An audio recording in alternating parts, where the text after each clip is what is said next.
You are indeed watching Breakthrough News, and this is the Freedom Side Live.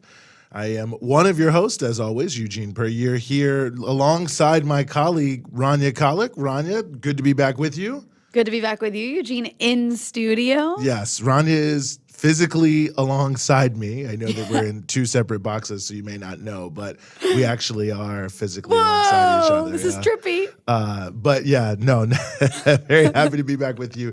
Happy to have you here with us, as always, Rania. Lots of fantastic things going on for Breakthrough News. I mean, the reason we are in these two boxes together without a wide shot is we have a very exciting trip happening right now. Well, it's on the way to happening. One of our fantastic reporters, Kay Pritzker, is on his way to the island of Cuba for the May Day activities and to see a number of different things. And we got so excited, we actually sent too much equipment with Kay, and then realized just before this show that our excitement got the best of us. But definitely look forward to that. There's a large delegation of people coming from the United States, progressive people from all different backgrounds to be there in Cuba to not only celebrate International Workers' Day, but demand an end to the blockade. And of course, people who had the opportunity to watch some of the past coverage that Rania was able to do in Cuba. I think, you have a lot to look forward to in terms of further coverage from Breakthrough News there on the ground on the island. Yeah, it sounds to me like Kay maybe stole the equipment. I'm just saying. No. He's a very responsible person. Very responsible. I look forward to seeing what comes back. Now, I feel like before we get into anything, we should also do what we have to do in the beginning of every show, which is remind people to make sure you hit the subscribe button if you are not subscribed to Breakthrough News on YouTube. And then also an important reminder that you can support all of our work here at Breakthrough News, whether it's on our on the ground reporting or our many shows and programs like Eugene's The Punch Out, My Dispatches. You can support all that by becoming a patron at patreon.com/Breakthrough News. And you can, of course, throw money into the super chat, and we'll try to read your comment on air if we get to it. So now that that's out of the way. Yes. Well, we may or may not be able to get to it. Rania's the censor, so you never know what's going to happen. But yes, no, but definitely don't forget, subscribe, hit the bell, patreon.com/Breakthrough News. Very happy to have you with us. And, obviously, Rania, there's a lot going on in the world, today, a lot that we're going to talk about here on the show. And we've got a lot coming up for you here, too. So if you haven't told people, shared with people that you are watching the Freedom Side right now, you might want to do it. We're going to be talking about immigration policy at home and abroad, environmental racism in Cancer Alley in Louisiana, popular movements all across Latin America coming together to chart a path to a better future. We're also going to be chatting with the great Abby Martin about the I don't know what to call it. We'll get to it. Elon Musk buying Twitter and everything that is around that. And we're also going to talk about the history of May Day and a great struggle, an important struggle. It's unfortunate it has to happen in Georgia against an immigrant detention facility. So we're, as always, going around the world with plenty of topics. But one thing that I did want to mention, Rania, and of course the war in Ukraine continues to be the biggest news in terms of Western media, whether or not it deserves the position it's in terms of the top of every single newspaper. Maybe at this point is a different question. But President Biden making a big announcement today. He's asking for $33 billion. It's billion with a B in emergency aid to Ukraine. It's mostly military aid. I think about $20 billion. Then the rest is really various types of economic and humanitarian aid for Ukraine. And, there's a lot to that, and there's a lot that could be said. And I tweeted about this earlier, though, Rania, that I just took a quick look at Biden's budget, just looking at some of the his proposed budget, different elements. And there's something called the Community Development Block Grant. And there's a lot I could say about that block grant, but nevertheless, the goal of the Community Development Block Grant is to give federal money to localities in order to, lift up the most underserved communities, the underserved parts of their communities. And in fact, in the budget, it's listed as money for the Community Development Block Grant to invest in underserved communities. Biden is proposing $3.8 billion So basically he's willing to give, or is trying to give times. Ukraine, like $26 billion more than to an important program that's aimed at, addressing some of the terrible deprivation in the most marginalized communities in the United States. And it just seemed to me so indicative. Obviously there's the Tupac quote, they got money for war but can't feed the poor. But it just felt so indicative to me of the entire situation here with the way the Biden administration has pushed this conflict. It's like everything is about Ukraine. We're going to send any amount of resources to Ukraine. And then in the United States, they can't even fix all the bridges that might collapse at any moment and kill thousands of people. Yeah, it's pretty incredible. I mean, I think this is like an ongoing theme, obviously, of our program, is we have to talk about this constantly every week, because it's like every week there is another $100 billion, $80 billion, sometimes several hundreds of billion dollars that are given to pouring weapons into Ukraine by the United States. And then we're just watching this country crumble. And of course, I know I make this point a lot as well, but obviously I'm always out of the country. Yeah. So whenever I come back here, it's always quite shocking to me to see some of the horrible infrastructure in America, depending on which neighborhood you're in, depending on which city you're in, depending on which block you're on. Not just bridges. I mean, you're talking about places where people don't have access to grocery stores that are within walking distance, or places where there's no decent schools around, where there's like 50 kids in a single classroom. You're talking about, people not having any health care in this country. I mean, the fact that, you talked about this on the Punch Out, the fact that we just paid taxes. There was tax day in America.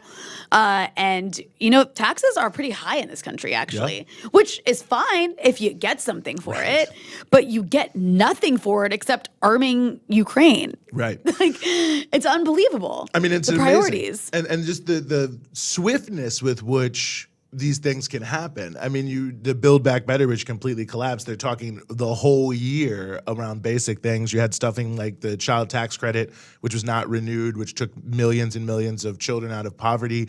And, you can't get any movement on it.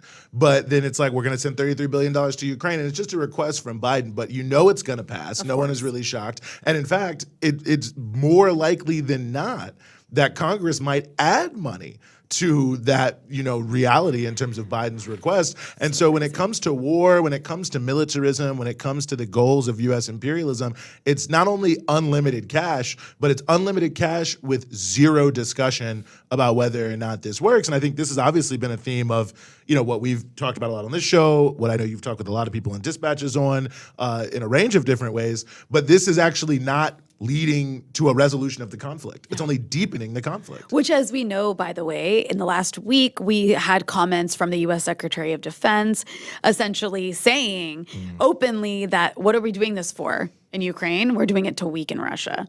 And this is after we've heard several comments, supposed gaffes as they'll call them, but just really honest Freudian slips by Joe Biden that we want to change the regime in Russia. I mean, that's what this is all about. We have to spend all this money trying to weaken what's considered an adversary country, because that is more important for America's ruling class. That's what's more important for American empire than actually, taking care of people inside the country. And I think it speaks to a certain moment we're in where you kind of have a crumbling empire from the inside. I'm not saying it's the end of American empire, but you're not even taking care of your own population. No, for sure. I mean, it's obviously a downward trend. I mean, obviously there's no nothing in history is preordained or whatever. It's not as if we know what's going to happen, but it's like there's no way to look at it and see that the priorities are completely and totally turned around. I think I saw something that came out today that I think it's global military spending. I think is the highest that it's ever been.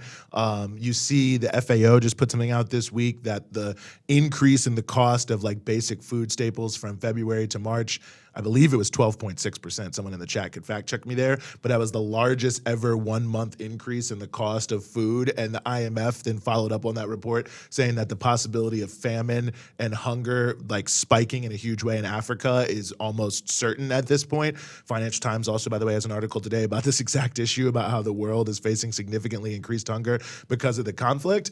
And, we've said it so many times, and we could go back and say it again, that the conflict never even needed to happen. happen. But that, NATO obviously set the stage for it. And I was, very happy to be able to join Brian Becker on the Socialist program yesterday, specifically talking about this. And people can go back and look at that. I won't recapitulate too much of it. But, we never had to be here in the first place. The aggressive policies of NATO put us in a sort of zero-sum situation where there was either going to be a war or Russia would totally capitulate to the West. Obviously, that was never going to happen. So here we are in the midst of a war, and the ripple effects are just so devastating. People thousands of miles away, nothing to do with this, and they could starve to death. And the thing too, the manipulative thing about what you just described is that what you'll hear from U.S. officials and others who are like pro whatever America and NATO do is that, well, that's Russia's fault. Russia started this war, right? Completely like not talking about what you've been talking about, right? It's all this is Putin's fault that there's going to be hunger. Okay, well, no one's saying that Russia isn't at fault for being a part of this war, but like the prolonging of it is America and NATO's fault, because by pouring hundreds of billions of dollars of weapons in a chaotic fashion, which even U.S. officials are admitting, like there's no way of knowing actually where these weapons are going or where they're going to end up. But, just pouring constant fuel on the fire is going to make this war last months, if not years. Yeah. So whose fault is that? At that point, you are doing everything in your power to be an obstacle to any sort of peaceful negotiations. The U.S. is dictating terms to every European country about what they can and cannot do in terms of peace negotiations with Russia, and is doing everything possible to make sure this war doesn't end, because they see it as a tool and a weapon to weaken an adversary. So at that point, no, it's if people around the world are going to be starving because of the ongoing nature of this war, whoever's prolonging it is who's responsible for that starvation. I'm really glad you brought up the leakage of weapons out of this conflict and us having no idea what's going to happen. And it's, it's a good parallel we can draw, right? And we've talked about this here on the show, and that's the NATO intervention in Libya. And if you look at the impact of the intervention in Libya, the conflicts that are existing in the Sahel right now, and in Mali and Niger and northern Nigeria and all across that region, were just massively supercharged because, all of the weapons really of the former Gaddafi regime, all the weapons that were being sent in by all of these various countries backing various forces in Libya, all just start flowing in huge numbers to every conflict all across the Sahelian region of Africa. And a lot of what we're seeing there now in terms of the rise of ISIS, in terms of the role of Boko Haram and groups like that, is directly linked. I mean, obviously there are deeper underlying factors, but the conflicts were able to take on a whole new, even more devastating character because of that. And that, quite frankly, was probably a smaller overall subset of weapons. I mean, it was a huge flow of weapons, but I think, also more small arms and advanced weaponry. This is not only just a lot of small arms, but also a huge range of the most advanced weaponry. I mean, they've got the Switchblade kamikaze drones and the Stinger missiles and all these other different things that who knows, next year, 5 years down the line, where some of this stuff is going to end up and who it's going to hurt in a real serious way. So it's really, I don't know. It's actually, that's good that you mentioned that, because when you think about some of the weapons that are still flying around various conflict zones today, I mean, there's weapons from Bosnia. Yeah, that's true. And how long ago was that? Like 30 years? Yeah. 20 years, I don't know, 25 years. I can't do math, guys. Yeah. But the point is, it was a couple decades at least. And weapons from that war are still being sold on the black market till this day, small arms, like making their way around various conflicts. And there was like basically a rat line for weapons and fighters when it came to Libya, when it came to Syria. And now you're adding another conflict onto that. And the amount of weaponry going into Ukraine is just like, it's like on steroids. It makes the amount of weapons we poured into Syria and Libya seem like minuscule. So you can just imagine the amount of war, conflict, crimes those weapons are going to be fueling for the next 3 decades or longer. Who knows? Indeed. Well, yeah, I mean, obviously there's a lot there, and we could go on all day, quite frankly, and sadly about what's happening here. But we want to turn to some other elements, some of which have some ripple effects from the Ukraine conflict, and I think go beyond that to some of the deeper issues that are facing refugees and immigration flows around the world that I think have been increasingly brought to our attention by this conflict. And we are very happy to be joined as we continue the show by Jesse Franzblau, who is a senior policy analyst with the National Immigrant Justice Center and an organizer with Sanctuary DMV. Jesse, thank you so much for being with us. Thanks so much for having me. Well, it's a pleasure to have you here. And obviously, there's a lot going on, really, of course, as always, around the globe, certainly here in the United States, as it concerns immigration, as it concerns the border. A couple issues I want to get to first. One of the things that we are seeing and that a lot of people have been talking about in terms of refugee flows into the United States, and I think, many of us, including us, think that it's more refugees should be let into the country, but is almost, Jesse, it feels like this Hunger Games of who's the most deserving to come into the country. Now the Biden administration has rolled out this massive Ukrainian refugee sponsorship program. And a lot of people around the country, I think, have said, well, wait a second, what about people coming from all these other countries that have been denied? So, I wonder what you think about that, because it really does seem like that it's such a binary of like the quote unquote good immigrant and the quote unquote bad immigrant and who's deserving and who's not in terms of, who really gets their human rights met at the border.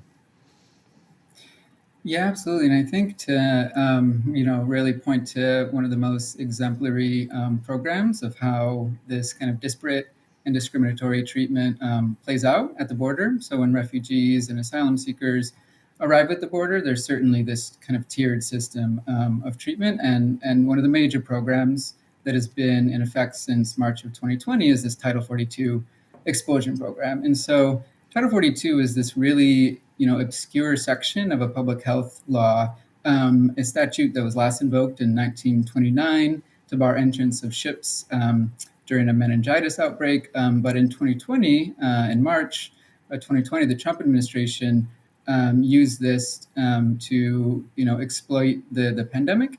And they used this law, invoking this Title 42 law, to permit the mass expulsions of virtually all non-citizens arriving at the U.S. border. This program was never, it was never justified as a public health measure. Senior officials with the Centers for Disease Control, experts objected to the policy from its beginning. Epidemiologists, medical experts have always said it actually undermines public health. But for 2 years, using this exemption program, this expulsion program, the Trump and Biden administrations both have returned tens of thousands of people, turning away over 1.7 million people, including people from Haiti, from Mexico, Central America, and it really has disparately impacted Black and brown people, indigenous folks, and put people back into danger in a really stark way. And the U.S. has continued to expel people, included to countries like Haiti, even though they have designated Haiti with temporary protected status due to the conditions there. But these expulsion flights continue to return asylum seekers, to harm people fleeing from El Salvador, Guatemala, Honduras, other countries. But meanwhile, the administration has recently been exempting people from Ukraine from this expulsion program. And so in early March, the Department of Homeland Security kind of carved out people arriving from Ukraine from this program. So they've actually been processing thousands of people at the U.S. Mexico border arriving from Ukraine and people from Russia, exempting them from this Title 42 program, which has really demonstrated that if there is the political will, the government has the capacity to process asylum seekers, including at ports of entry. But asylum seekers from African countries, from the Americas, Caribbean and elsewhere, many of whom have been waiting in danger in Mexico for years, continue to be blocked under this Title 42 program. And so this really, discriminatory double standard that has been applied really needs to be rectified in order to restore any semblance of an asylum system that functions and upholds refugee law and for all people seeking asylum without discriminating on the basis of race, religion, or people's nationality. I mean, it is so incredible, Jesse, especially when we think about how during the Trump administration, there was such an outcry over, babies in cages, right? That was like the common talking point, which was true. There were babies in cages. That has not changed under Joe Biden. Not only has there been no outcry, but then you have this whole double standard taking place where, Ukrainians, not that we want them to be subjected to the same policies, these cruel policies that people from mostly South America are being subjected to. It just really shows a level of, like you said, discrimination, a level of racism. But it's also happening in Europe as well. I mean, in Europe, obviously, there were huge waves of refugees, particularly from the Middle East, from America's wars in the Middle East, places like Libya and Syria, from all across Africa. And then there was also Afghan refugees who are now being, if I'm not mistaken, kicked out of housing to make room for Ukrainian refugees in Germany. So can you talk a little bit about the double standards that we're seeing employed with Ukrainian refugees versus others across Europe? Yeah, I mean, what's been playing out in Europe has definitely been also really illustrative and demonstrative of the complete double standard of how immigrants are treated. But I mean, even in comparison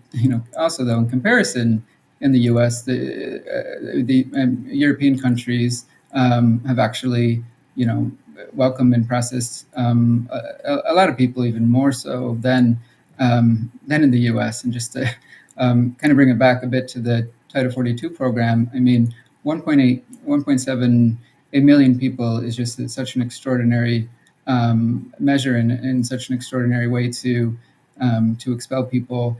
And also going back into the, how this was so heavily criticized by a lot of, particularly Democrats during the Trump administration as this Stephen Miller program. This program was really invented and came up, by Stephen Miller and former Vice President Mike Pence when they really, strong-armed the CDC to put this measure into action. And it really goes back to this, history of white supremacy and xenophobia in the way that migration laws have used this, accusing migrants of being associated with disease and contagion that really goes back to the early 20th century. This type of white supremacy and eugenics thinking that has been really in place for many years, and this was what Stephen Miller and the Trump administration designed this on. And since then, countless people have been expelled, and the humanitarian impact has really been breathtaking. I mean, there's been over 10,000 documented cases of kidnappings, rape, torture, acts of violence of people expelled under this program. National Immigrant Justice Center put out a FAQ recently discussing, the origins of this program and how the pandemic has been exploited in a way. And so, I think this is just an illustrative program, and also seeing how it's, similar programs have been playing out in Europe. And in Germany, they have, developed these kind of reception centers, this model that the U.S. is also now looking towards, which is certainly an issue of concern because, advocates are pushing for welcome centers and not for, incarceration and detention centers of people arriving at the border. Jesse, one of the things that this really makes me think about the just overall concept, and I was thinking in relationship to, people who are signing up to sponsor people coming from Ukraine, and it made me think of, all the people who stepped forward when we had the issue with the unaccompanied minors at the border to sponsor people, individuals, families, churches, people coming together. And it just, I feel so much of the conversation around immigration, at least to me, feels like it can be so distorted in the media because all you hear is, Americans don't want immigrants. Americans are against immigration. They don't want people to come in, and it's a huge controversial issue, and so on and so forth. And I mean, obviously it is controversial. Obviously, there are many people who, do have anti-immigrant sentiment, but it feels like we never really get a picture of, what I personally think is a very large number of people who actually want to see more refugees and more immigrants allowed into the country and are willing to, make sacrifices to make it possible. And it feels like, without this sort of, two sides, if you will, of it, it just makes it so easy to demonize and to marginalize, those who are, through no fault of their own, trying to come into the United States. Yeah, and it's become, particularly every election cycle that rolls around in the U.S., we see this come up as such a politicized issue. And particularly we've seen since the beginning of the Biden administration, Republicans have really used this, use the border as an issue to really just criticize them and use this similar type of anti-immigrant rhetoric, to go after Democrats. But what has happened, particularly with programs like this that shut off the border and force people to be trapped in Mexico to try to wait to seek asylum, they can't return back as they fled from unsafe conditions. It forces people to try to, attempt to cross the border outside of ports of entry. So people are attempting to cross through dangerous terrain, and often, using coyotes to try to help get across the border, and are just completely preyed upon by criminal networks, extortion, rings. People are kidnapped, people are targeted, and so this actually fuels organized crime and fuels organized criminal networks that some in Congress say that they want to combat. And so it's actually these programs that force people into these terrible conditions. But yeah, the way that some in Congress and political figures paints migrants as the ones who are dangerous, and use these just really horrible anti-immigrant tropes and rhetoric is it's completely upside down, because it's these programs that are forcing people to cross outside of ports of entry, and it inflates the apprehension numbers. So it conflates the statistics the Border Patrol then uses to make it seem as if there is this great crisis and people continuing to try to enter the U.S., when it's actually a lot of people attempting again and again to repeat border crossings. And then they use this to kind of inflate this sense of crisis, when there are actually many other things they can be doing to actually help protect people and secure things at the border.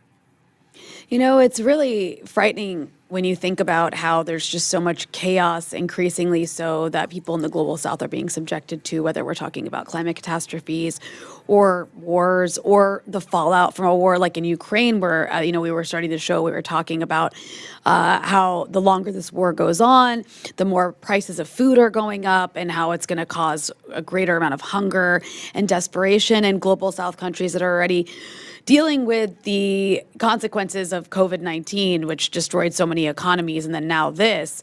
And you have people trying to flee more and more. I mean, I live in Lebanon. Just earlier this week, there was a boat that capsized off the coast of Tripoli in Lebanon, where Lebanese people, I think this is one of the first times I can recall this happening, basically drowned and died trying to leave Lebanon, which has a collapsing economy. It's only made worse by these rising food prices connected to the war in Ukraine. So I guess I raise all that just to say there must be an understanding in the immigrant rights, or the migrant rights community that you're active in, that this problem is going to get worse in terms of people desperately trying to make it to the global north. And the fact that these policies that are so cruel and destructive are still in place and are actually being replicated around the world, how do you combat that moving forward? Yeah, I think a big thing is advocating for a major divestment from these type of security based enforcement practices, and investment in things like climate, and and also advocating for a change in foreign policies. But just looking at the basic figures, the Department of Homeland Security, their budget is around $97 billion. ICE and CBP, get around $23 billion. That number has just grown, exponentially over the years to just really such enormous amounts. And compare that, just for example, to what the U.S. spends on climate investment, which is minuscule compared to what they spend on border enforcement and border security. And then also, looking at these companies that often profit from these type of security enforced measures. An interesting piece around what we saw back in September, when so many people were arriving from Haiti at the same time as we were seeing these horrible images of Border Patrol officials on horseback with whips. The U.S. was entering into a contract with the company Geo Group, this private prison company that gets money to detain immigrants throughout the U.S. Contracted them to fly people out fly people from Haiti out to Haiti. So getting these contracts for these flights for the explosions. The same company also has run a migrant operations center in Guantanamo Bay, where they hold people from Haiti who are intercepted before they're even able to enter the U.S. So you have also an entire industry of surveillance companies. Many of them are the same as the military contractors, these private prison industries who lobby and advocate for more border security, more enforcement, more caging, where you need to just really force lawmakers to divest from that. And a big part of that is through the budget process, to try to force lawmakers to shift away from that and shift towards climate investment and shift towards other areas that are going to actually address the problems of why people are fleeing. Well, I think that's critically important, especially as budget season, fiscal year 2023 comes upon us. So, where, for those who are watching this, Jesse, who might want to start doing more around some of these issues and show some solidarity and change some policies, where should they be looking? Where can they go? The National Immigrant Justice Center has helpful resources about, how people can do pro bono work, help support representing and supporting legal service groups that represent people, and also Detention Watch Network, United We Dream has a Defund Hate campaign that really looks at how much money is being spent on enforcement programs and advocates for a divestment away from those programs. Groups like the Haitian Bridge Alliance, Al Otro Lado, are really amazing organizations that are doing critical work with communities at the border. Richest, Texas Civil Rights Project, other organizations are doing important work. Sanctuary DMV is an organization in the DC, Maryland, Virginia area. Free Them All VA is another organization doing local work. So all of these organizations are really great to follow and support around these times. Yeah, no, right on. As former DC resident, can't recommend Sanctuary DMV more higher if you want to get involved. Well, Jesse, thanks so much. I know you have a lot going on, so I appreciate you giving us some of your time here on the Freedom Side. Thanks so much, Lois. Great being with you. Well, Eugene, I want to read a comment. Please. Because it's tangentially related to some of what we talked about. The censor has decided that a comment can be read. It's from actually a regular contributor to the Super Chat, Martine Hernandez. Thank you once again. Martine says, here's some help for while my pension is still solvent. Keep up the good work, y'all. I wanted to specifically read that. First of all, shout out to Martine. Always supporting the show. Always helping us out. And you too can support the show by throwing money in the Super Chat, becoming a patron at patreon.com/breakthrough news. Thank you. But also, I'm so happy you have a pension. I hope it stays solvent. We're a part of the generation that doesn't have a pension. Yeah, well, we'll do what we can to help you out there by hopefully galvanizing all of our listeners to support better policies. But no, shout out to you. Really appreciate you as always. Yeah, I mean, tough situation in so many different ways. We're seeing such a unbelievable set of policies that are happening, pitting of people against each other from various countries. I mean, it's really a disgusting thing. But, important, I think, to track and to follow. And I think one of the points Jesse made is we're going into an election year, so there's going to be more and more of this. Right now, I'll just mention briefly, in Texas especially, but also in Arizona, there's this big debate happening, especially in Texas because of the Attorney General primary on the Republican side, about those states' governors declaring an invasion so that they can start to use more of the state military forces, basically, I mean, the state police or whatever, directly against, those who are entering into the country. I mean, it feels so through the looking glass when you read it, and I encourage people to look into it, but it just gives you a sense of the type of rhetoric that is going to really be ramped up as we continue to go deeper into this year and deeper into the election season. I mean, that's the situation we're dealing with right now, ideologically, is you have this massive right-wing funded machine that is telling people that the reason everything sucks economically is because of an invading force of brown hordes from the global south. Yeah, well, George P. Bush, the son of Jeb Bush, says that it's not the immigrants that we're saying they're invading, it's the cartels. So, it really is just the dog whistle. Wild. The cartels are invading. And the cartels are pretty happy staying where they're where they are, because that's where they're successful. Well, it's where their business is. Well, on that note, we'll save that for our economic analysis hour. We want to turn to another critically important issue, and that is the disgusting environmental racism happening particularly in the state of Louisiana in an area known as Cancer Alley. The Environmental Protection Agency has opened some civil rights investigations in relationship to that very recently, and we are very happy to be joined from Louisiana by Mr. Robert Taylor, who's the founder and executive director of Concerned Citizens of St. John. Mr. Taylor, thank you so much for being with us. Thank you for having me, sir. I'm happy to be here.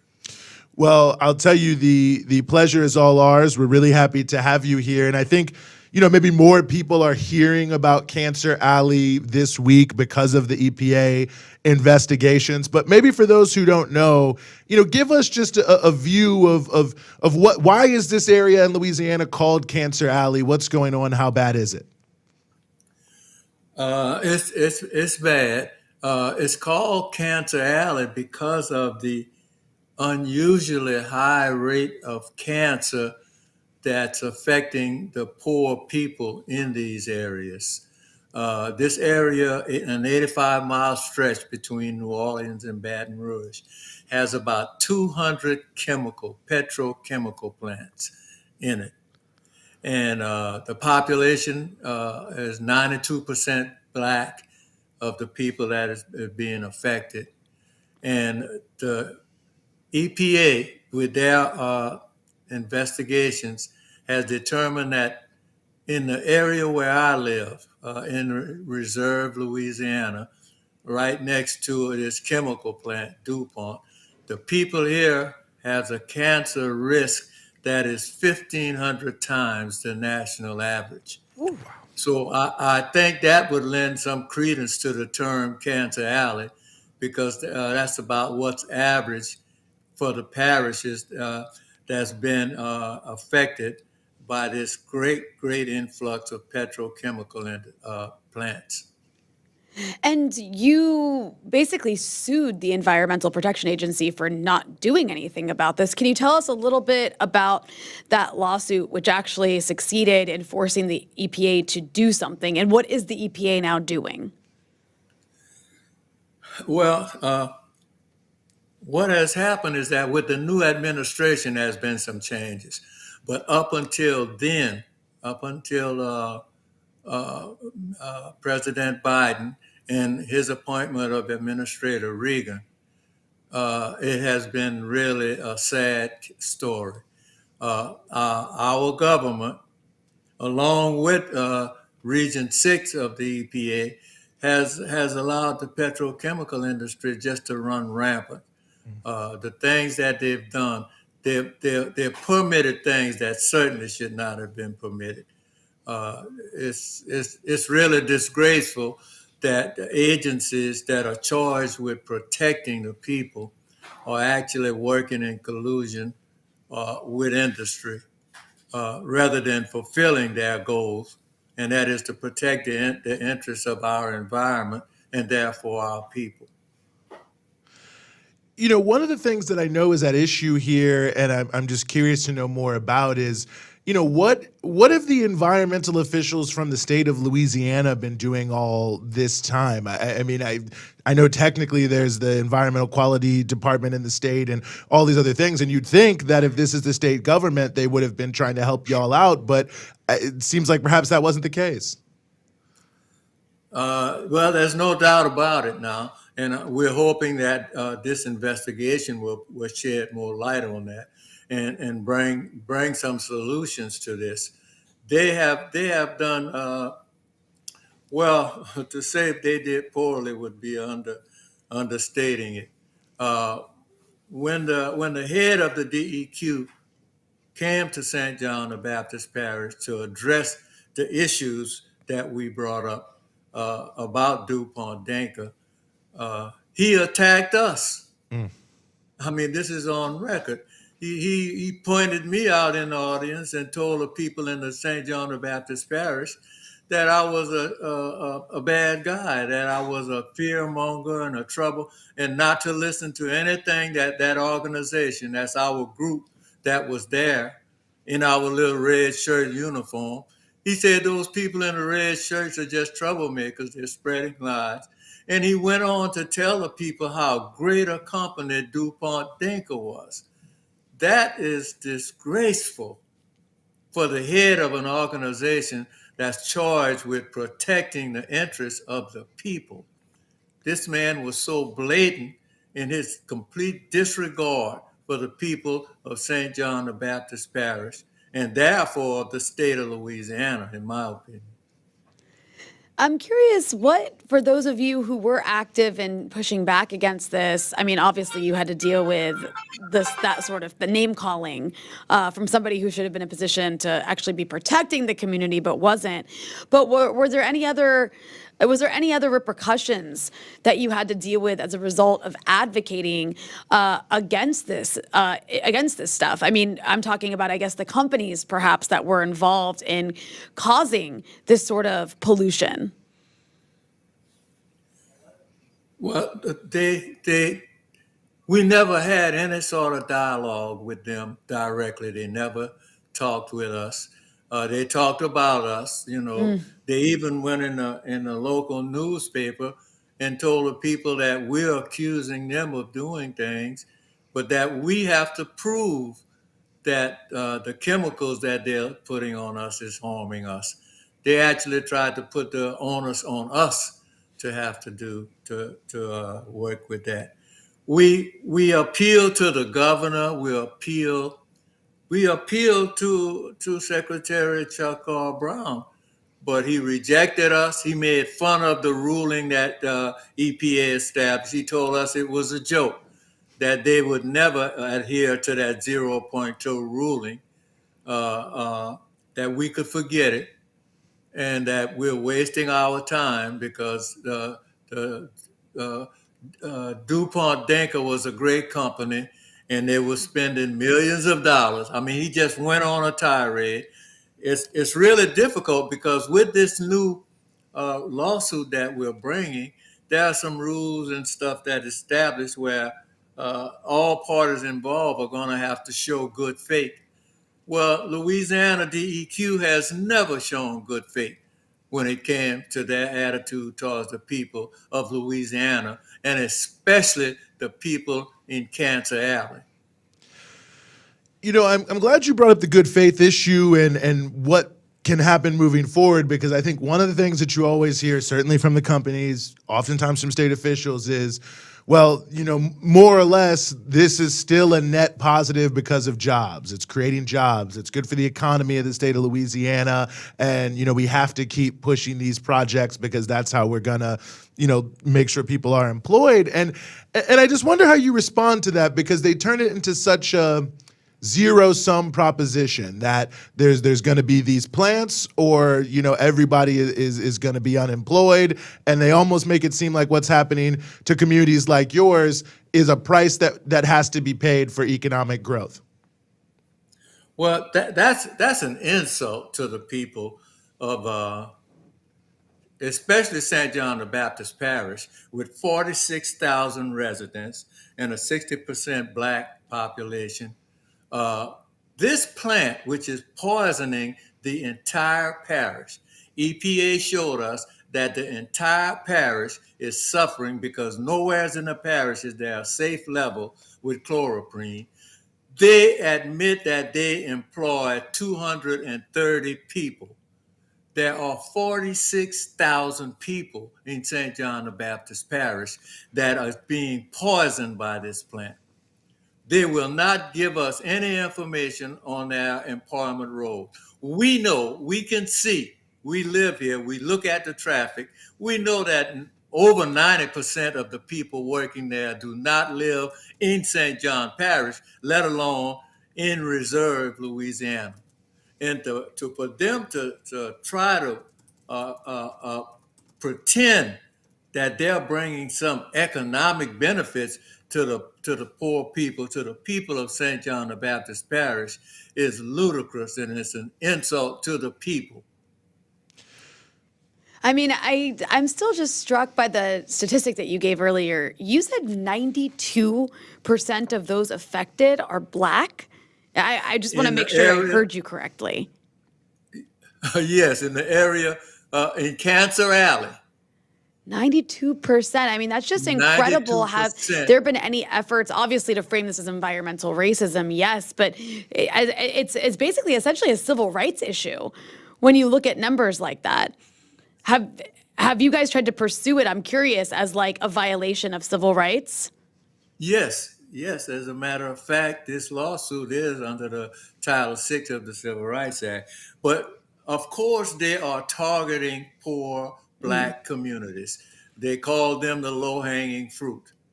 In every at every instant. Well, for those statistics to be real, I mean, that didn't just happen. Yeah, they target poor, they target communities they know are least able and they least expect resistance from them.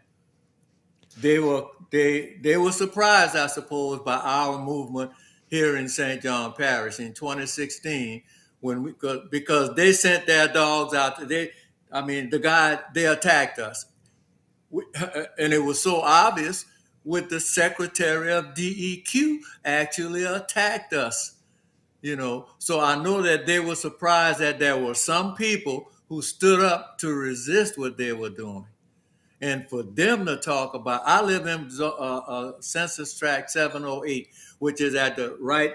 They put this plant, they were allowed by the state to dump this plant right in the middle of our community. It's 1,500 feet from the elementary school. The state allowed them to do that. They allowed them to dump prodigious amounts of chemical in our surface waters. The Mississippi River is the lifeblood of the river parishes. They're allowed to dump 29 poisonous chemicals into the drinking water, the fresh. They're allowed to do deep well injections. They dig deep in the earth to go to the aquifer, and they dump these poisons then they dump them into the air. We might could run to the store and buy some water, but there's no place we can go when they're allowed to dump these horrible chemicals in the air at the prodigious amounts that they do, that they are permitted to do it. The government is responsible for that, and that's what I'm hoping we can hold them accountable for with this lawsuit. These people should never have been allowed to come into our community completely unchecked and do the things they're doing. This brings to mind something I discovered during this struggle called sacrifice zones, and I hope to bring that to the attention of the people in America and the world. Who determines a sacrifice zone and what peoples are to be sacrificed for the benefit of whom? The sacrifice zones, that statement terrified me when I heard that. And then I began to realize that I am in the center of a sacrifice zone. That me and my family and my neighbors, my friends, these 500 children, Black at Fifth Ward Elementary, are sacrificial lambs. The poison that they are being allowed to dump on children, and it has increased as we found out with the new administrations and the guidelines they established, that poisoning has increased by 20%. They did not stop it or reduce it. It has increased on those children by 20%. This is unbelievable in a so-called civilized society. It really is. It really is. Wow. I mean, you almost don't even know what to say. But I think one thing a lot of people are thinking, Mr. Taylor, hearing what you're saying is, what they can do to support and how they can help. So those who are watching around the country who are thinking, how do they put shoulder to the wheel to help push your struggle forward? Where can they go and what can they do? They can go to our website and And they can contact the number here, 504-559-7304. And we need support, and we certainly will be appreciative of all the help that we can get. Well, we'll And try we to make sure we certainly get some of that thank you very information. much. Oh, no, thank you. We'll make sure we get some of that information out as well on our media. But Mr. Taylor, we really appreciate you giving us some of your time here on the Freedom Side. Thank you, sir. I mean, I don't know what to say. Yeah, That's just. Yeah. What do you say? I mean, it's unbelievable. 1,500 feet from an elementary school, 1,500 times the national average in terms of rates of cancer, 92% Black population. I mean, it really is. And it's everyone is complicit in the state leadership there in Louisiana, Democrats, Republicans, and in between for years and years and years. The current governor, Bell Edwards, the guy before him, Bobby Jindal, Mary Landrieu, who people may remember as well. All these people are so complicit. The legislature, just disgusting. I mean, really powerful words about sacrifice zones and being in the center of one, and just that outrageous. Yeah. That, like, if that doesn't outrage you or make your blood boil, I really don't know what will. I'm telling you, Google Cancer Alley. Make sure people know about it. We're going to turn the page here to Latin America. Very happy to be joined as we continue the show by good friend of the show and journalist and co-editor with People's Dispatch, Zoe Alexandra. Zoe, thank you so much for being back with us. Thanks so much for having me. Well, it's always our pleasure to have you, and I think as regular viewers, I almost said listeners of the show know, we're often discussing, many of the popular struggles that are going on in Latin America. And I know a few days ago, and I think it's still ongoing today, you've had the opportunity to observe and see some of what's happening there in Argentina, where a number of social movements, I think, have come together to, I guess, compare notes. But talk to us about, what's happening there, sort of who is coming together, and how it fits in with the broader conversation about the popular struggle rising in many Latin American countries. Definitely. Well, during this week is the third Continental Assembly of ALBA Movements. ALBA Movements is a platform that was founded in 2013. It is a confluence of trade unions, people's movements, political organizations, and it was founded in this moment of growing regional integration on the continent, on a state level above all. Projects that we know today, such as ALBA TCP, CELAC, the Community of Latin American and Caribbean States, and the leaders of these initiatives, Fidel Castro, Hugo Chavez, recognized that in order to actually build regional integration, it was not possible to do so only on the state level. Especially, we've seen how this is not strong enough because states come and go. You don't have such lasting processes like you do in Venezuela. The states that were part of CELAC, that were part of ALBA, have now gone to the right wing. And so they believed that it was important for popular movements to have their own space, to build unity, to channel all of the strength that they were building against, for example, neoliberalism. There were very, very strong movements across the continent. And so in that sense, they founded ALBA Movements with strong organizations such as the MST, the Movement for Landless Rural Workers in Brazil. All of these organizations came together and founded this platform. This is the third assembly of ALBA Movements. The last one was held in 2016 in Colombia.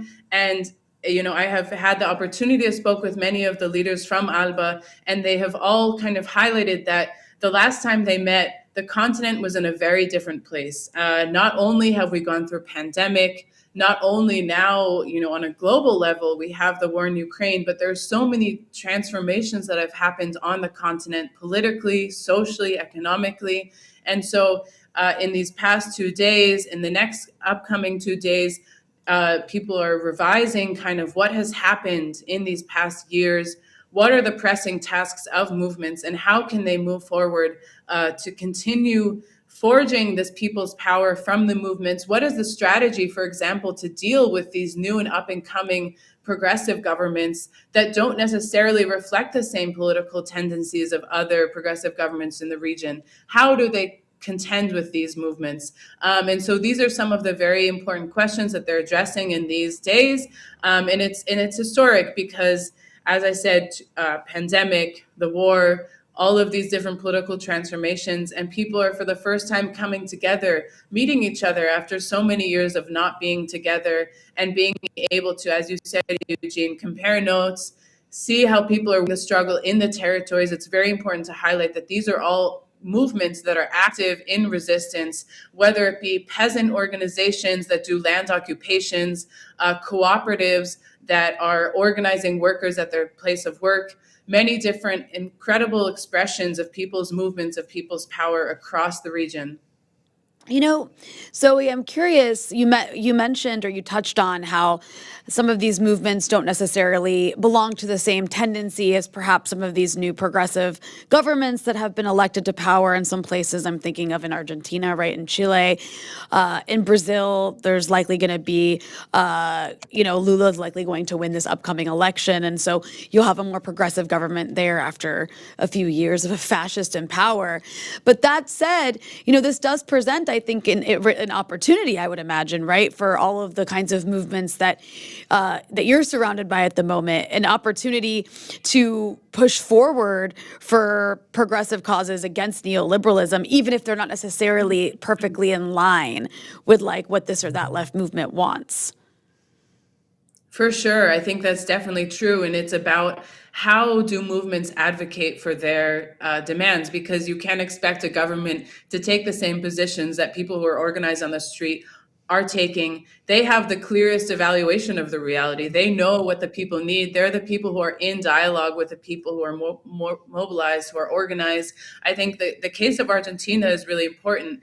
Yesterday afternoon, there was a tremendous panel of people from different sectors of Argentinian movements who were reflecting on the challenges that they have right now with the progressive government. Alberto Fernandez's government just signed a deal with the IMF, which has been very unpopular with many movements in the country. They've publicly opposed this. They've called on the government to investigate the IMF, to investigate the dealings with this debt with the IMF, and to not pay it back. And so this is one of the examples that we can point to of how progressive movements can contend with a progressive-leaning government that does open much space for progressive movements to raise their demands, to make structural changes, but keeping that power dynamic in mind. And of course, when there is this correlation of forces that's shifting to the left, shifting to progressive forces across the continent, it is definitely a step forward. There was a period where many of the governments were leaning to the right. It wasn't only Bolsonaro, but you had Duque, you had Piñera, you have many conservative governments that, for example, together were able to be the principal ally of the United States in their attacks against Venezuela, that were able to come together with a very anti-people agenda across the continent. And now with the shifting of forces to the progressive sector, things like healthcare for all, things like education for all, things like human rights are more popular. And so it isn't possible to take forward this very regressive agenda. That being said, of course, there's these forces are also contending with the rise of the right. So it's a very complicated situation across the continent. And that is precisely why the movements are coming together to discuss these challenges, to really get a sense of what are the concrete challenges that people are facing. Mm-hmm. Well, really quickly before we let you go, Zoe, I know this will obviously be an ongoing conversation as movements continue to articulate, but we know that Mr. Biden will be gathering, or at least attempting to gather, many countries in the region for the Organization of American States meeting this June in Los Angeles, obviously to try to roll back the tide that these movements are pushing forward. And I am wondering if you're expecting, we'll never forget when President Chavez, of course, and others, they buried the free trade area of the Americas in a similar type of meeting. Are you expecting popular movements to be there in Los Angeles, continuing this conversation and raising the banner of these struggles? Well, great question. And yes, the people's movement of the United States, of Latin America, are already ordering a counter summit to the Americas that has been denounced not only by people's movements, but by left governments as a hypocritical summit for so many reasons. The OAS is an exclusive organization that has historically excluded Cuba.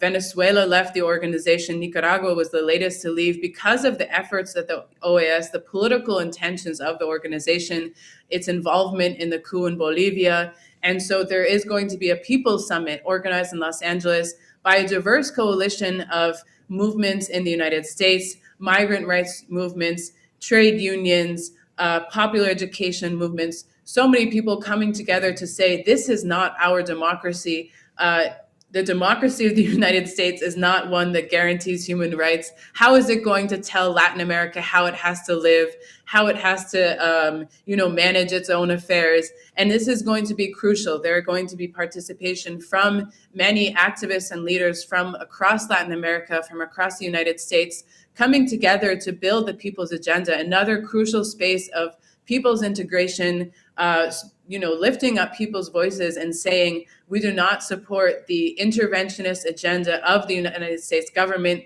We know that Joe Biden, despite being a Democrat, is doing the exact same in these countries, is attempting to impose its imperialist agenda in many of these countries, is continuing efforts against Cuba, against Venezuela. It has yet to lift the sanctions, the unilateral coercive measures against Cuba. It has yet to lift the unilateral coercive measures against Venezuela. And so this is extremely crucial. People's Summit, Los Angeles, June 8th, 9th, and 10th. Be there. The link is in the lower third. Check it out. Follow the page. And definitely, if you're in the Los Angeles area, I think everyone should go out to hear from leaders who are mobilizing on the ground and know exactly what it means to resist imperialism, to resist neoliberalism, and to actually build people's power. Mm-hmm. Well, Zoe, I really appreciate that. I also agree people should go to the link and find out everything they can. But of course, we deeply, deeply appreciate you giving us some of your time here in the Freedom Side. Thanks so much. Have a great afternoon. Oh, people power. Indeed. Rising Yes. in the nation. Yes. Well, we're going to have to keep building people power because obviously the money power is doing everything possible to organize and crush us all, alternative media, independent media, people's movements. And we're seeing that with Twitter now been purchased by Elon Musk, so-called world's richest man. Anyway, let me not editorialize too much. Please, editorialize. No. I'd rather have our next guest editorialize okay, because she's a fair better enough. person than me to talk about it. We are very honored to be joined here on the show by Abby Martin, who's a journalist, host of the Empire Files. And I just have to say, Empire Files is a great new project, great new show out on the Call-In app, Dosed. I was very honored to be a guest, had a great time with Abby a couple days ago talking about U.S. democracy. But if you're not on Call-In, get on Call-In. Check out Dosed. Fantastic show. Abby, thank you so much for being with us. Thank you so much for having me. Mm-hmm. So, Abby, Elon Musk. I mean, it's so funny because we always look at countries like Russia or its neighbors. We call them oligarchies because we're like, yeah, a handful of people own everything and they own the media. But actually, America's not that different. And now the fact that you have the richest man in America, as they call him, or in the world, buying up probably one of the primary means of disseminating information by journalists that we have and just that people communicate on these days, Twitter, really speaks to the fact that we are just another oligarchy in this country. What do you have to say about Elon Musk buying Twitter? Let's start there. Where do I start? Well, first of all, it's great. It's a big question. Free speech saved. Thank you, Elon. Yeah. I mean, look, it's the same people who think Elon Musk is somehow going to save free speech in this country are the same people who thought Trump was fighting the deep state or that Trump was going to pardon Julian Assange. I mean, really, it's hopium. It's hopium to the disaffected, disenfranchised masses who are just clinging on to the notion that billionaires are the only ones that are left to save our society, right? The very people who have basically encapsulate the extreme disproportionality in terms of wealth and equality and everything that's wrong, right? The crux of capitalism, why we're in the state that we are today. I mean, basically, it's an aggressive takeover of this huge communication platform that 23% of Americans use. 7 out of 10 of those people use it primarily for news. And this is just because Elon Musk is obscenely wealthy and wanted to prove that he could. I mean, it's not a good thing. And it's so funny, the stenography that takes place like on corporate media about what Elon Musk says and does, and this whole narrative that's spun to react to him kind of similarly to Trump. Like, I think that he knows how to shape that. But this notion that he's guided by free speech absolutism is just quite hilarious to take that at face value, because it makes you feel good, right? So I think a lot of people also believe that, but really he's just another billionaire who wants to control another huge media platform.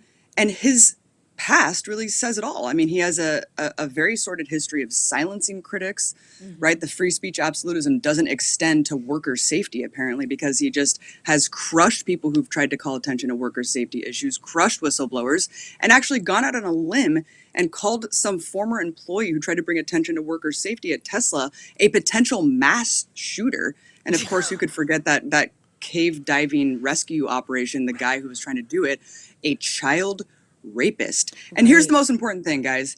He's a fucking rocket manufacturer. Right. He's not an outsider to the system. Yeah, national security state has completely integrated with Google. Google's an appendage of the national security state.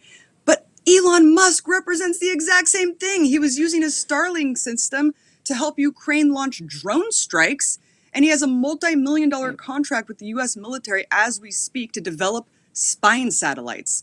So really what we're looking at is just a warring faction of the same oligarchic ruling elite that already controls every aspect of our society.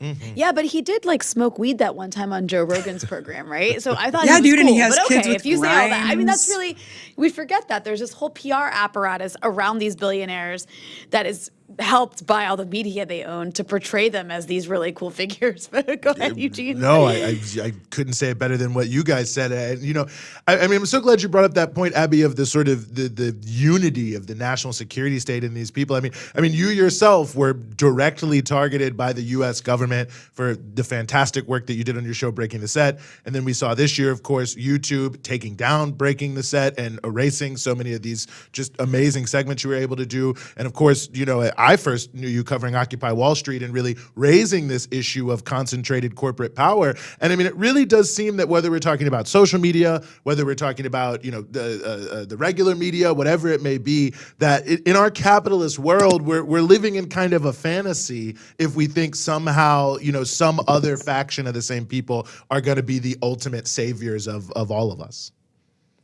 Yeah, exactly. I mean, this censorship is getting completely out of hand, and the notion that Elon Musk is somehow going to be different or an aberration or an outlier of the exact same evolution of censorship and the partnership with the national security state and these tech companies with the U.S. government is just a complete pipe dream, and it's a total fantasy. And Musk himself represents everything that's wrong with society, right? I mean, he's not a great democratic savior. His existence as the richest man in the world basically just depicts the undemocratic nature of our country.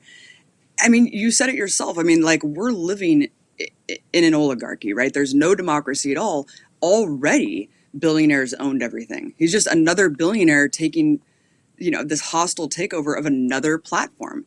It's not an issue of oligarchy in the corporate media, though. It's just kind of like this culture war that they love to basically talk about personalities, and they're never going to talk about the real issue, which is who controls all aspects of our information, who is, you know, and who's doing that on behalf of who, right? The systems of power, the U.S. government, the military-industrial complex, and it's just hilarious when you see this liberal outrage cycle over like Elon Musk or someone like Trump, when really they were all liberal darlings just a few years ago. I mean, Time magazine basically said that Elon Musk was a man god and that he was going to save the world from climate change. I mean, just imagine how insulting that is. The very people who are responsible for all of the problems, right, that represent this gross dysfunctionality, they're the very people who are going to be tasked with saving us. And I really think it speaks to a fundamental problem, which is this utter defeatism, where the majority of Americans actually don't even associate the state of billionaires with something that's bad at all. And I think that there's this notion of like billionaire philanthropy that is somehow good. But really, the real question should be, how is it that one person can amass such wealth, and how can they actually just shape their own kind of dystopian future that we all have to live in. Because of course Elon Musk is going to be deciding what content is seen and what content is not seen. And scarily enough, the shit that he's said so far is actually really disturbing. Like, he basically has said, not only is he like kissing the feet of Steven Crowder and Tim Pool and all this other really kind of weird right-wing trolley type shit, but he's also going out there saying if the extreme right and the extreme left are unhappy, right, like the 10% of the extreme left and extreme right, then that means that I'm doing something good. And like basically saying that that's how he's going to direct and oversee content on Twitter. And for me, and as people on the left, I think that that should really raise a red flag, because that's not, you can't really link those two things together at all. And we already know communists have been purged, anarchists have been purged, and anyone who's really critical of the U.S. national security state and foreign policy line. And that's not at all equatable to Nazis saying they want to exterminate certain types of people from, you know, from our reality. So. Yeah, no, I mean, I also just want to note that Elon Musk, after the coup in Bolivia, was because you know he needs lithium for his Teslas. And he was like, Bolivia has lithium. I can't remember the exact words, I'm paraphrasing, but it was something like, I'll coup whoever I have to. And it was like a joke, but he actually meant it. But, you know, I think just to, you know, take it beyond Elon Musk here, I think it also speaks to the fact that, you know, not just Elon Musk, we're talking about these billionaires that are buying up media. Jeff Bezos owns the Washington Post, right? Laurene Powell Jobs. Right. You have like Bloomberg News. I mean, who owns that again? I forget. Another billionaire. And I mean, these are just the most blatant versions. Like we have, you know, you talk about this all the time, Abby, how five mega corporations own 90% of the media that we consume in America. And, you know, it really is like we live under this media dictatorship, and it's all corporate. It's all owned by billionaires. And it's beyond just purging people like us. And yeah, sometimes they'll purge the far right, but more often than not, it's people like us. It's people on the left. Beyond just that, there's also the algorithmic suppression that we all have to deal with, where there's these private algorithms none of us can see, and we don't know exactly what they're doing, but we know that they're suppressing us and boosting CNN. That's as much as we do know. And also, to some degree, boosting these far-right figures who just amass these crazy, insane followings, even though they're totally mediocre and boring. But that's to say, I mean, what does it say about our culture that we have these major social media companies that control all the information, are private, are monopolies, and you don't even have any discussion about nationalizing them, and then are also in bed with the national security state? I mean, that's like the opposite of a free press, where we're having to like scream into a black hole while people like Elon Musk literally control what people can see. Yeah, and I love how a lot of people will respond to this and be like, oh, so it was okay for billionaires to own this and that. It's like, no, dude, like no billionaires should own any of these media outlets. That's the very problem. But of course, you have the liberal media outcry in this outrage cycle just about Elon Musk, and there's no actual conversation had about what you just outlined, which is what is the public square? What is the role and responsibility of these huge tech companies who curate our reality for us? And at the beginning of the internet, it was this egalitarian notion that we could all buy into these platforms and we could all have an equal say, and that we could all accumulate an audience that could counter someone like Rachel Maddow on CNN. And that's precisely what did happen. And that is what scared the establishment so much, that they had to blame this notion of fake news and Russian disinformation and basically RT on the fact that someone like Donald Trump rose to power, instead of taking stock of their own failures, taking stock of what led to this point, which is actually Donald Trump was a perfect outgrowth of our society. It makes perfect sense, right?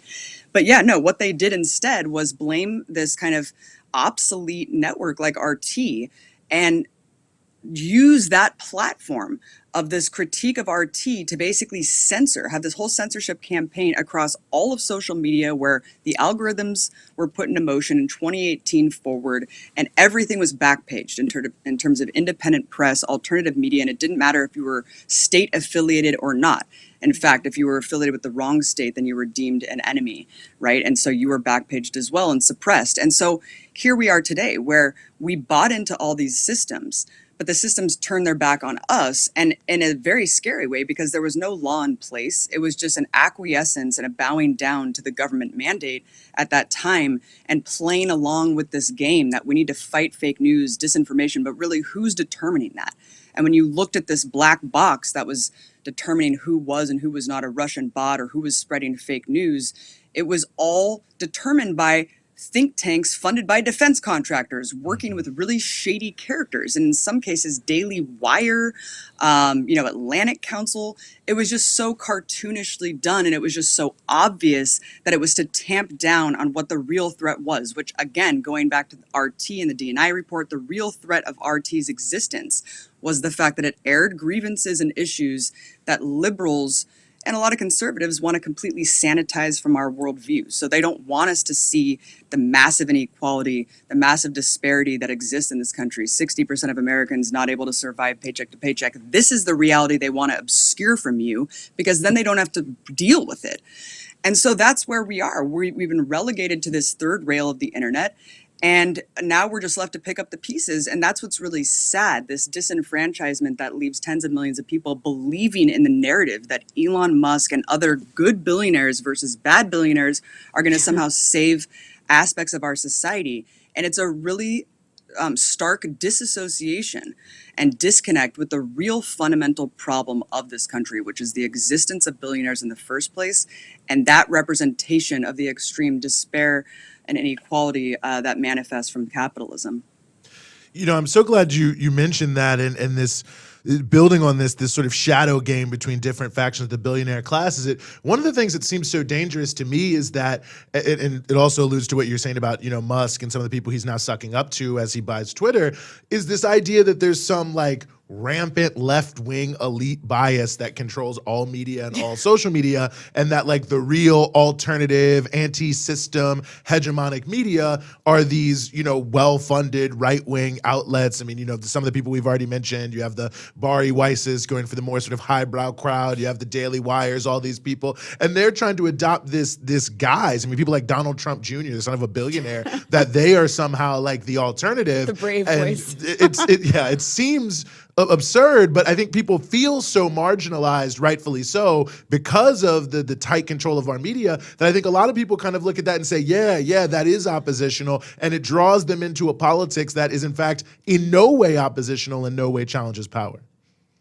Well, exactly. I mean, the counterintuitive nature of thinking that Elon Musk is a renegade billionaire, the term cancels itself out. He is the richest motherfucker on the planet, and he's only been given the wealth and amassed the wealth that he's had because of government subsidies. So it's kind of the notion of socialism for me, but not for thee, at the same time being vehemently anti-worker, vehemently anti-union, and also pro-censorship when it comes to critiquing or silencing his own critics. But you speak to a very important current and a really disturbing one that's going on today, which is this notion that anti-establishment politics is essentially folding yourself back into capitalism and the worshiping of billionaires like Elon Musk or someone like Donald Trump, when really they represent the exact same oligarchy.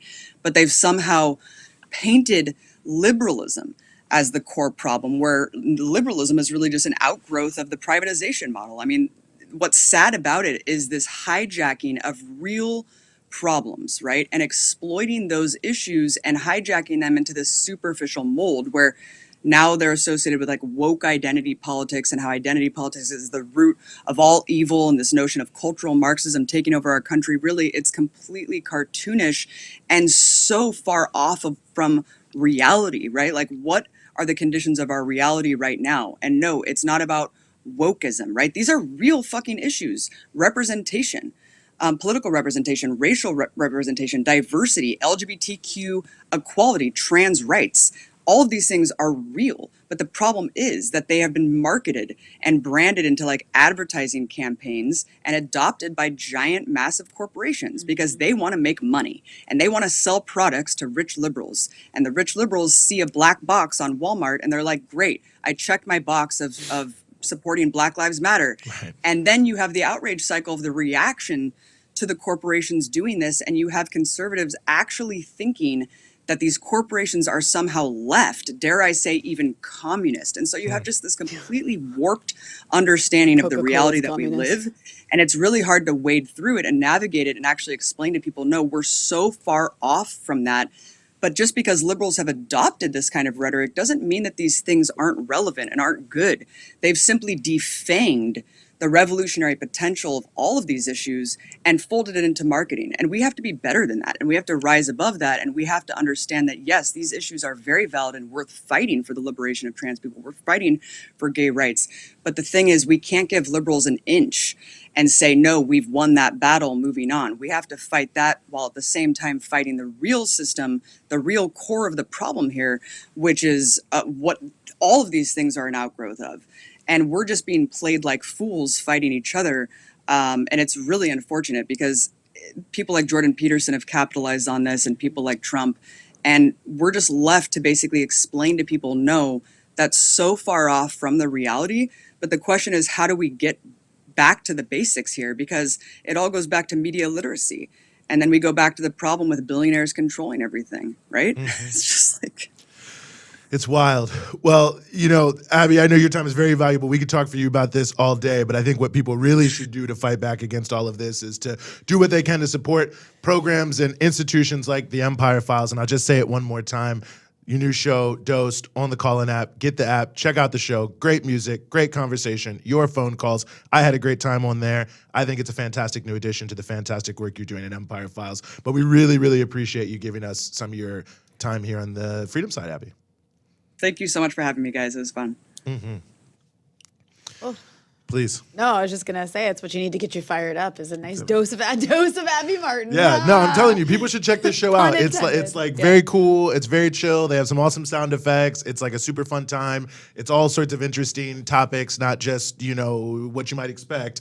And I think it's really cool. But everything they do, EmpireFiles.tv. Check out Empire Files on YouTube. But man, we've got an uphill battle. Like it's really, I mean, it's tough the way Abby just put it all. It's like it is really difficult. There's like so many obstacles. We're just having to like boop, boop, boop. Like there's just like so many things coming at you at once, between the algorithmic suppression, between the boosting of these right-wing narratives, between this ongoing battle between like these two factions of the ruling class, like the liberals and the conservatives, and then trying not to get purged from social media in the meantime. It's tough times, but well, I want to shout out KJX, dropped some Australian dollars into the chat. Oh. Told people to hit the like button. I'm 100% in agreement with you there. Also, Hand Standish, also some Australian dollars. I don't know what time it is. I don't even know if it's the same day. Shout out to you for watching in Australia. Very happy that watching from the future. We've got some folks in the land down under with us there. So shout out to KJX and Hand Standish. But we want to turn to another important story.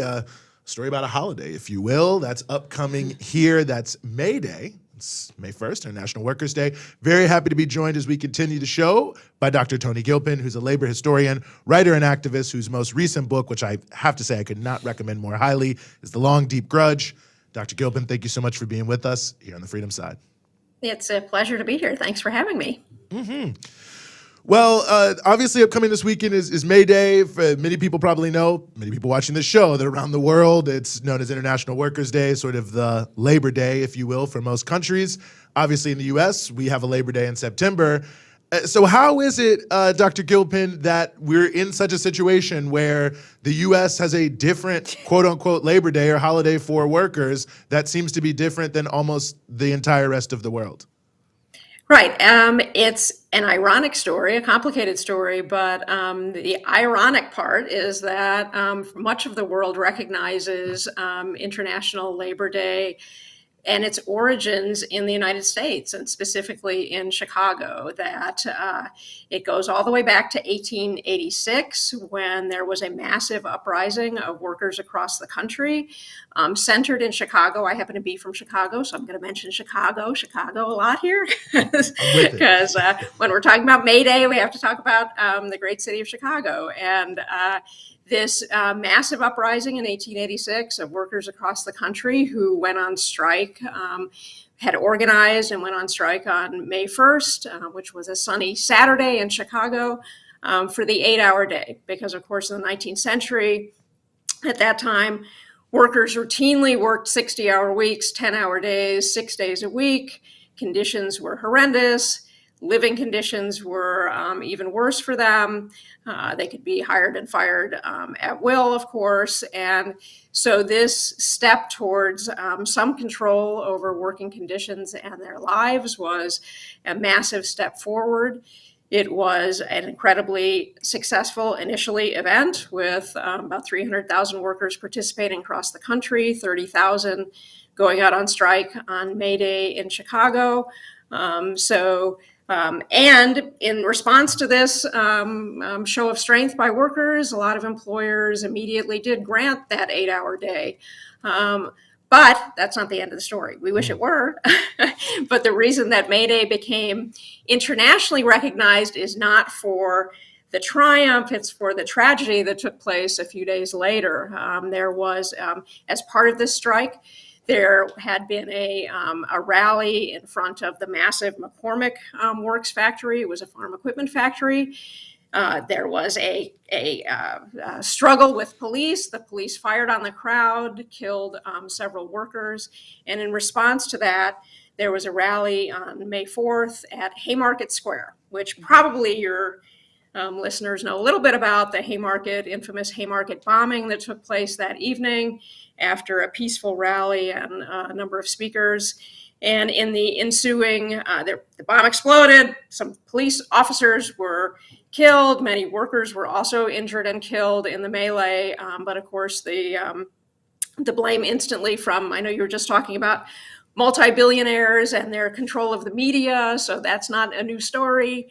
And in the ensuing crackdown on labor organizers and especially on the thriving anarchist movement, 8 worker leaders were arrested, 4 of them eventually hung. And so those Haymarket martyrs became internationally recognized for the struggle for the 8-hour day, for the struggle to improve working conditions. And May Day, which had been sort of an amorphous workers' holiday, became recognized across the globe as a workers' celebration, a commemoration of that initial struggle to improve the lives of workers. But in our country, because it became associated with radicalism, the forces, the powers that be moved away from celebrating May Day towards the Labor Day that we now celebrate in September. So in the mid-20s, in the first Red Scare, and then in the 1950s, we elevated Labor Day, and what we now officially call May 1st is now Loyalty Day in the United States. Everywhere else, workers get the day off and have parades and celebrate celebrate the notion that workers are the ones who create all wealth. Here in the United States, we celebrate loyalty. But that's not. But people have seized this holiday back, and Occupy Wall Street, immigrants' rights groups have certainly taken back May Day and made it a workers' holiday again. So that's the quick story. I can fill in any more details if you'd like that. But I bet a lot of your listeners are quite familiar with that story. Well, so how did September end up being our Labor Day? Like, was that picked for any particular reason? Or was it just like a random, as long as it's not May 1st and connected to like the international version? Yeah, it's actually kind of complicated. The push to actually make that September holiday Labor Day actually predates even the May Day and the Haymarket incident and May Day emerging as this international holiday. So it's kind of this long and connected push to recognize a particular day as Labor Day in the United States. So there had already been this kind of September date on the books. It's only after, and the American Federation of Labor in existence then was pushing, not again, before Haymarket. So it didn't have the political overtones initially. It was just September was a good day to have Labor Day. It's after the Haymarket riot and the crackdown on worker radicalism that May Day becomes associated with a particular radical view of the labor movement. And so it's after that and into the 20th century that a more conservative labor movement begins to embrace the notion of Labor Day in September. And that's when you also in the 1920s with the Red Scare get this, we're going to disassociate from all this stuff going on internationally, and we're going to create this thing called Loyalty Day on May 1st. So it is kind of a complicated history, but the bottom line is that, that across the globe in places like Mexico and France, and that May Day and the Haymarket Martyrs are synonymous with a struggle for workers' rights. And here in the United States, it's not an official holiday. It's not celebrated by labor unions per se. It's May Day is for the people. I like that it says on the scroll down there. No, absolutely. And one thing about, it seems just so maybe it's timely every year, but it seems so timely to be kind of excavating this radical labor history now. As last year we saw Striketober. Now we're seeing Amazon Labor Union. We're seeing Starbucks Workers United. And it does feel that, there's such a just unbelievable suppression of this radical current of labor history that obviously was very significant in the history of the country, but has been suppressed like May Day for political reasons. But it does feel like so much of the energy, the history, the lineage of those times, when you read those stories, that maybe we're in something of a similar moment as some of these previous upsurges. I wonder what you think about that. Right, absolutely. This is a very exciting time in terms of what's going on with labor organizing, with the new kinds of organizing as we've seen it at Amazon. It isn't, we're breaking away from the traditional labor movement and to embrace, I would say new tactics, except actually many of these tactics are really old. And, so part of what I have talked about when I've talked about the Haymarket legacy and why I think activists today might want to look not just to the struggles of the 1930s, but all the way back to the 19th century, because the tendency has been sometimes even in the labor movement, when talking about Haymarket and the hanging of those activists, to call them labor organizers, to disassociate them from the radicalism that they embraced. They were anarchists. There was a thriving anarchist socialist movement in Chicago. They were at the center of labor organizing, these anarchists, and it does them a disservice, it does their memory a disservice to not emphasize that radicalism that they embraced. They were fierce anti-capitalists. They were not simply pure and simple trade unionists who were interested only in improving conditions. They were interested in building a new society that would be controlled and run by and for workers. So today's activists, I think, are also struggling not just to come up with ways to improve working conditions and wages for workers, but to think about how to reorganize society in ways that are fairer, more just, more equal, to address the kind of rampant inequality that has so broken this country. And so, I encourage them to look back to pick up this great book by James Green about Haymarket, Death in the Haymarket, trying to get it the right place, or just because again, look towards these movements in the past that were interested in ways that workers could really take control, not just of their workplaces, but of the entire country. And certainly that anarchist movement centered in Chicago was one of those really important times. So I think that's what we need to remember, as it wasn't just a struggle for better conditions, it was a struggle for a better workers' world. And it's so important to recognize all of this because, of course, I'm thinking of when I was, going to school, elementary school, high school. I think there's like a few things that stood out. You'd kind of hear about the Haymarket Massacre. You would, of course, we learned about the Triangle Shirtwaist Factory, like when I'm thinking of moments in kind of like labor history that you do learn in school.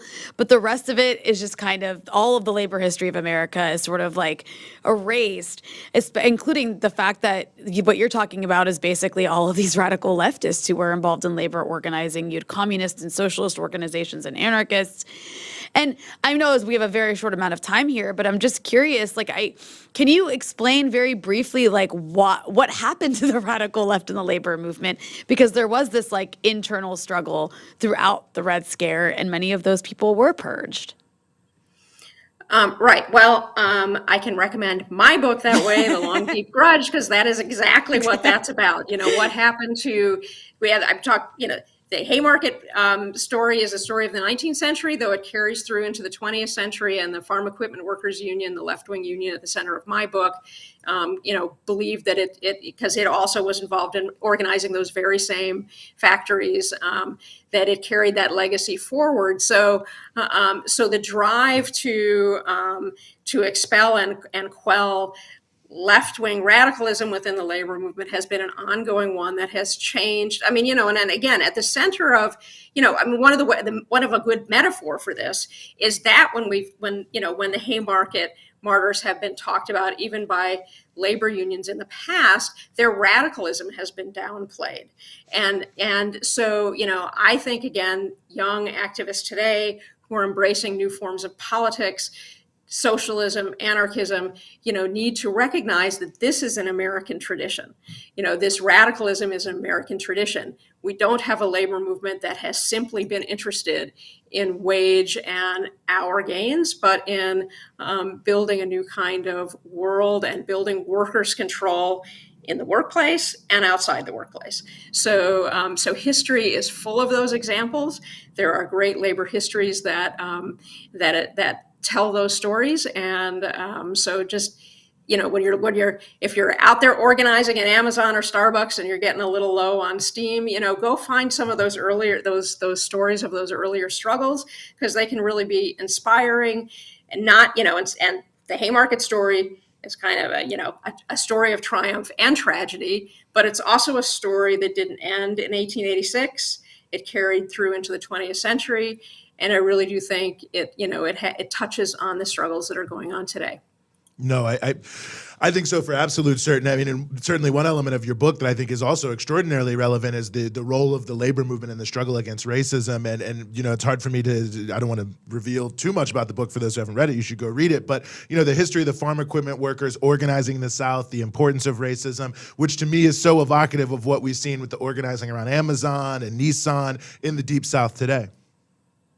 Right. And again, in history, those organizers who took on racism, who recognized that the only way for workers to advance is through genuine collective struggle and true solidarity, those were radical organizers. And in the 19th century, we're talking about trying to unite immigrant groups with Native American, with those who were called Native Americans at the time, with white workers, in the Haymarket anarchists were German immigrants. So so we have a labor movement that haltingly and imperfectly has struggled towards a solidarity that will embrace all workers. And it were the communist organizers who were at the center of the farm equipment workers and so many of the other CIO unions in the 1930s also knew that combating racism head on was central to building a labor movement that would really be able to take on the titans of capital.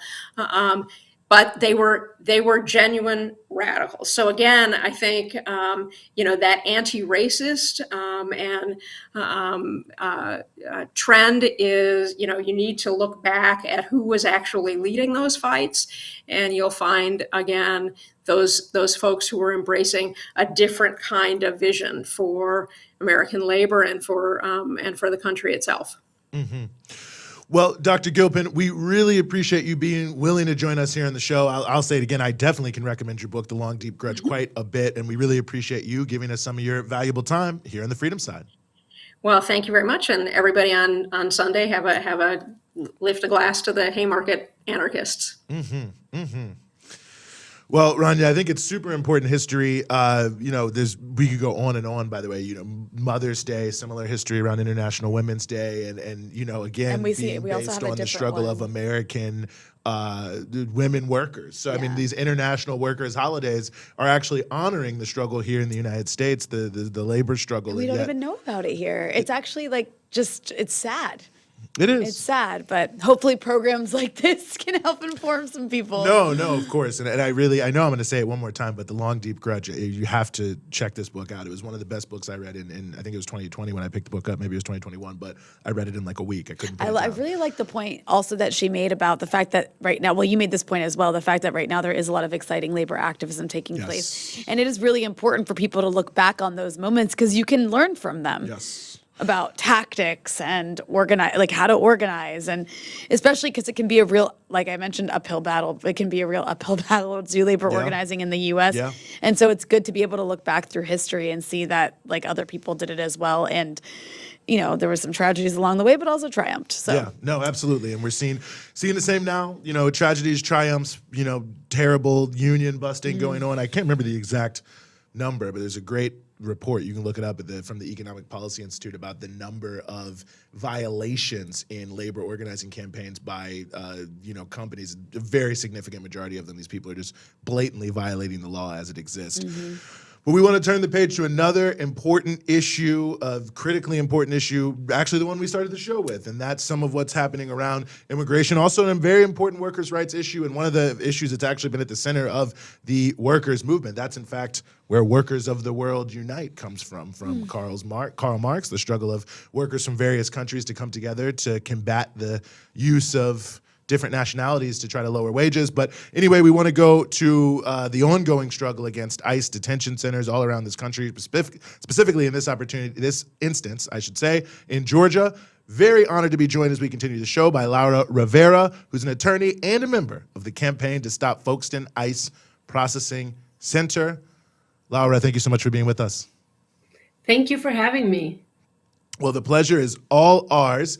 And, for those who watch Breakthrough News regularly, they have, I'm sure, seen the fantastic video that we had about the struggle at Folkestone. But for those who don't know, explain to us what's going on with this ICE detention facility and the struggle that's being waged against it. So we're talking about a small town in southeast Georgia that's the fourth poorest county in Georgia. And for decades and even centuries has relied on prison labor partially to employ residents. So that's the Folkestone ICE Processing Center.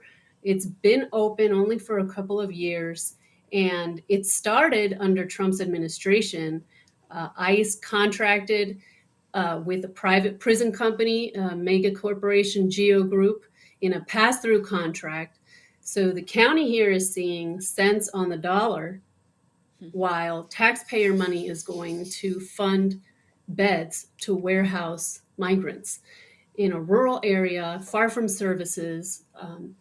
And we got word late last year that it wasn't bad enough that there's already 1,200 people who can be caged in this jail at any given time. Now Geo Group was hoping to make more money because President Biden phased out the use of private jails in the criminal justice system. So now Geo Group sees this as an opportunity. Let's woo ICE and try to use this old space called the D. Ray James Prison right next door to Folkestone ICE Processing Center, part of the same complex. Let's market those 1,800 empty beds to another agency. So on the one side, Biden is saying we can't have the prisons be driven by a profit motive when it comes to people doing sentences for crimes. But here on the immigration side, we can use the very same space that was too dangerous and unwieldy to use. It makes no sense. And that's part of what animated the campaign to shut down Folkestone ICE Processing Center. And so it's just incredible that this has received so little attention, at least nationally, considering, again, like we said at the beginning of the show, how the issue of, babies in cages, migrants in cages was such a central issue among liberals during the Trump administration. And now no one even talks about it. But, it's interesting how the existence of facilities, of these for-profit facilities like this, and expanding them, particularly in rural communities, ends up pitting people in those communities against some activists, because it creates this little economy where there's not that many jobs in rural communities, right? And then this is actually like promoted to communities like where this is being built as something that's going to be a job creator. So I guess, could you maybe talk a little bit about having to deal with that sort of contradiction? Because it can be difficult to get people in the community on board with opposing something like this when people maybe think that, oh, well, at least I'll have a job here. Absolutely. And thank you for that question, because when we're organizing, we need to be aware that for folks who work and live in this town, they're going to be looking at some of us as outsiders, and we need to establish common cause and see what ground we have together. So that's part of why we're emphasizing that Geo Group is getting paid hundreds of millions of dollars for this warehousing, while the county residents, Charlton County residents, are seeing $2,500 a month end up in the public coffers and about 200 jobs.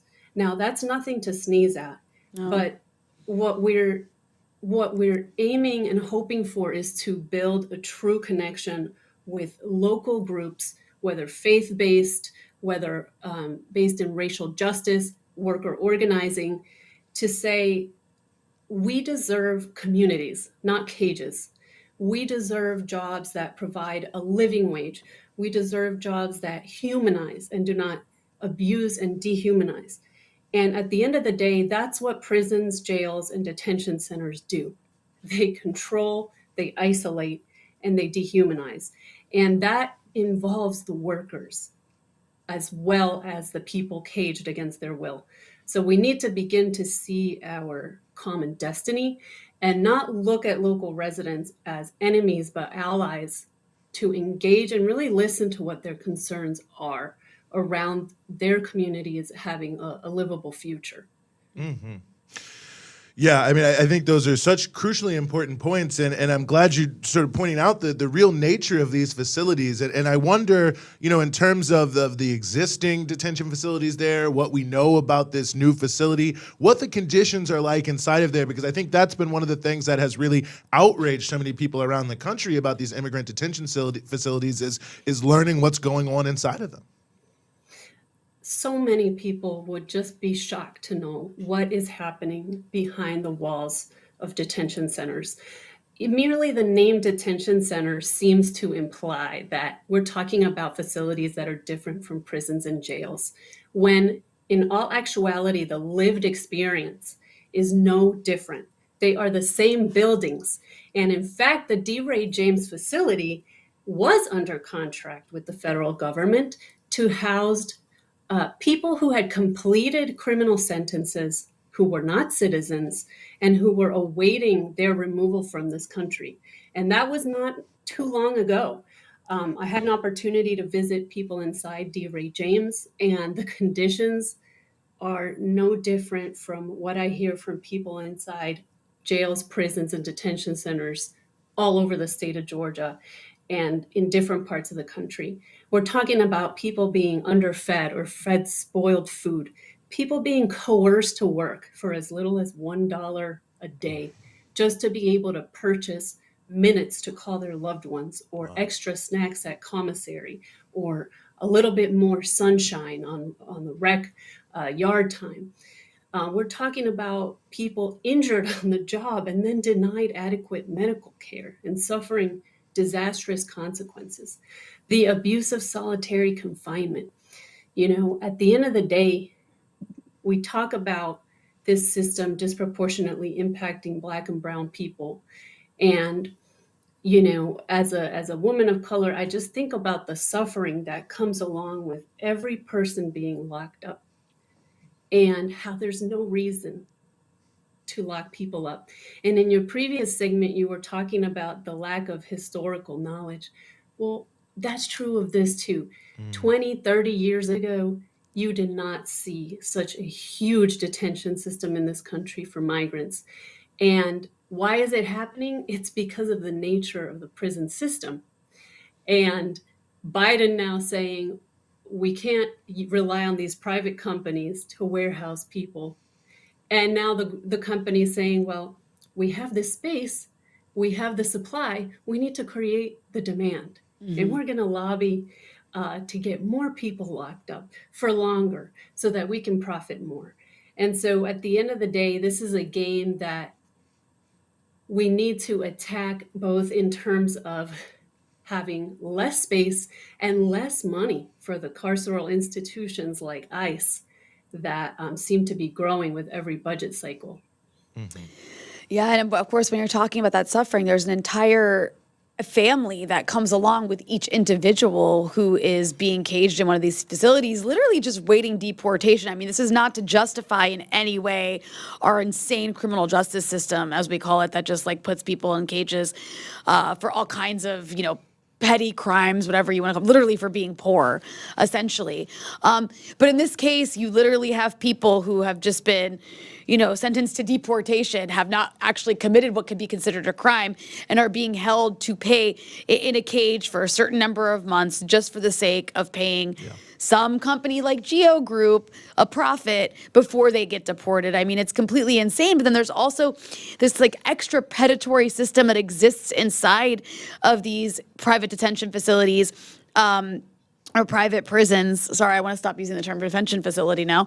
But there's an entire predatory system that exists inside of there that are just like vultures, whether we're talking about the telephone like network or that people use just to make phone calls that charge them an insane amount of money, or that actually use their labor inside the prisons to manufacture goods for various companies inside the U.S. Can you talk a little bit about that predatory system inside of these prisons that companies like Geo Group own? Yes, it's goes without saying that it's very expensive to be poor in this country and everywhere in the world. And at every opportunity, capital and organized capital is looking for ways to slice and dice the basics of existence to extract more wealth from the people who can least afford to part with their resources. And so, over the last several weeks, we were talking to some people inside, and, they speak of the indignity of having to pay for phone calls to family. We had an opportunity to speak with a man named Jose who's had finished a criminal sentence, and it's double punishment because he's already done his time to society. The criminal justice system decided that he had paid his debt to society, and yet the demand exists to fill this bed. So he will be transferred into Folkestone Ice Processing Center to await his removal. And at this point, he is simply begging for his removal. And every day that he's in there, Geo Group is charging ICE money for it, while denying him of even enough food to maintain his health. He's suffering from diabetes. He needs access to wholesome foods. And what do? Instead of provide him with fruits and vegetables, they merely cut out the calories that come from bread or fruit with cling syrup. So the man is not even receiving enough nutrients to sustain himself inside in a place where he doesn't have access to other sources of food. And that's all about the bottom line. And he remembered having been in a different place, different prison, where the food services coordinator was straight up with him and said, I have to deliver this plate for a certain cost, and it's like $1.10, and I have to make that cutoff. And it comes like that with the labor system as well, with so many people essentially saying, if I don't work, I'm either going to lose my mind in here, or I'm not even going to have enough to keep my weight or talk to my loved one who I'm on the verge, our relationship is on the verge of dissolution. So like, what kind of consent is that for a person's labor? And to work 7 days a week to get a paycheck of $7 is something that I think most people in this country would be shocked to know is the rule and not the exception inside these places. Wow. Well, yeah, I mean, wow. I mean, really just unbelievable situation, terrible situation. And I think it's certainly clear to me that this is a criminal act in and of itself to even be having this. Well, just to ask you here, I'm sure many people feel similarly to how I just articulated it there. What can people do to support the campaign to stop Folkestone? We would love if you would come through our social media. You can find us at the handle Shutdown FIPC. Stay up to date with what's happening. We're turning up the pressure on our elected officials, and start conversations in your communities. these kind of movements are happening all over the country.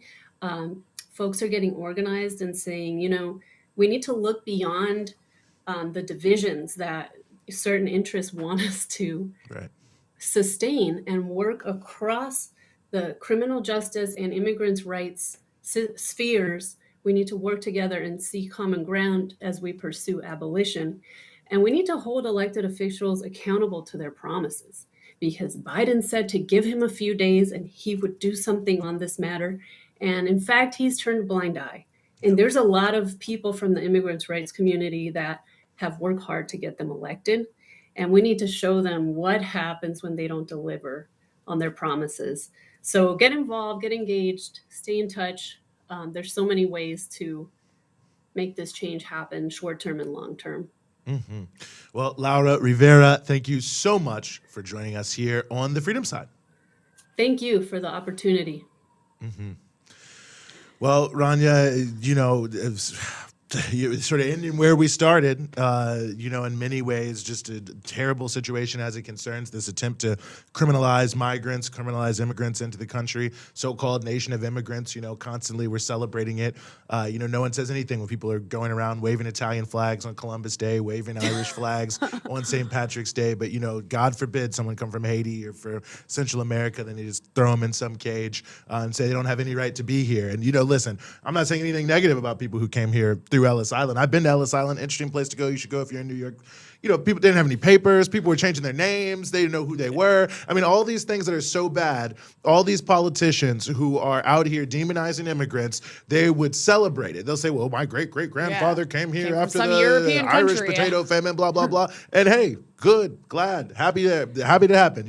Good that they had somewhere to go to escape oppression and exploitation. Then they turn around and they just have the most demonizing, humiliating tropes. Yeah. They're using the power of the state in the most obscene ways. It really is disgusting on so many levels. And then, of course, there's the added layer of that doesn't get talked about in a lot of the liberal discourse, which is unfortunate, which is, yes, of course, we need to be accepting people from anywhere, but at the same time, maybe we should stop ruining their countries.